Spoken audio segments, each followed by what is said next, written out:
Hello, my name's Rian. I'm going to go through today now the NEWS2 observations chart, and then talk you through the adult sepsis screening tool that we use here at Colchester Hospital. So to start with, this is the NEWS2 observations chart that you'll see for every patient, which has documentation of their current observations last time they were checked. If you look onto the back, you'll also see the escalation policy according to the NEWS score for the patient. So if the patient has a NEWS score of 5 or 6 or 3 in any one single parameter, then they need to be having their observations taken every hour and should be escalated to a member of the medical team, ideally a core trainee or above.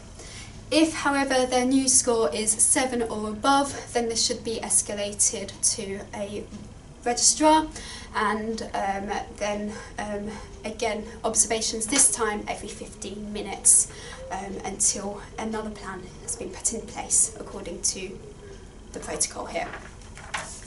If they have a high NEWS score, so a NEWS score of 5 or above, then everyone should be thinking about whether this could be sepsis, and that's where our sepsis screening tool comes into place. If sepsis is to be considered, then you will find this sheet, this proforma, and this will take you through what needs to be done.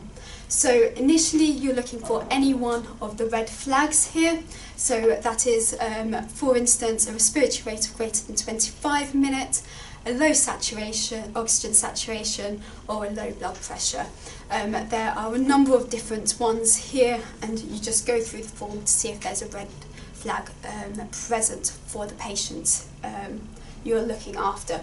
If there is, then you need to escalate this to the outreach team. That's on bleep 247 or the night team.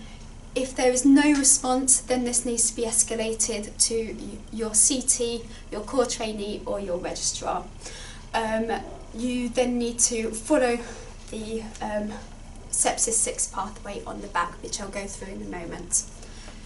If there are none of the red flags present at this point in time, then you look to see if there's an amber flag present. If there's an amber flag present, then you need to escalate it to your foundation year 2 or above for them to review within an hour, and then it is their decision as to whether they start the Sepsis 6 pathway or not. At this point as well, bloods need to be taken, so that is a full blood count, USNEs, CRP and cultures need to be taken, as well as a lactate. Once you've decided that actually the Sepsis 6 pathway does need to be initiated, then you need to complete the form on the back. And this is to ensure that the necessary 6 steps have actually been performed.